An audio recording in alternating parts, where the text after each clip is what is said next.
Hey, Chip here, Hybrid Electric Car Sales. Just wanted to make a quick video. I'm going to put this on YouTube, so that's why I'm recording it. But we're looking at a small water leak in a C-Max, and I just want to show you what I'm finding.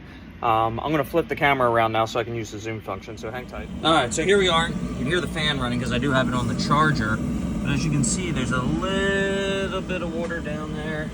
Customer pointed out right down there in that pocket. So I'm going to pull the 12-volt battery out and try to see where that's coming from, if it came from the detailers or, there's a lot of dirt in here, like you can see, organic material. So I think it's just coming in from the outside. Maybe that fan is pulling it in. So we'll see. I'm gonna figure it out. All right, I figured it out. So we see the water down there, right?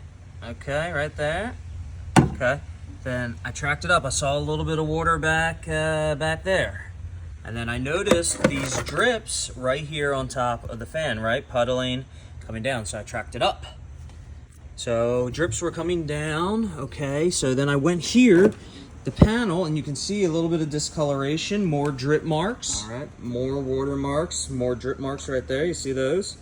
So then I just tracked it up and I pulled that panel and there's only one thing back here. It would either be the seal here, right? It would be that up there.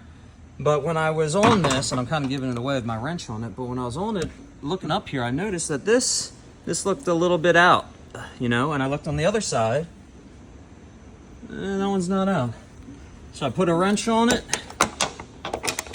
and it was loose, really loose.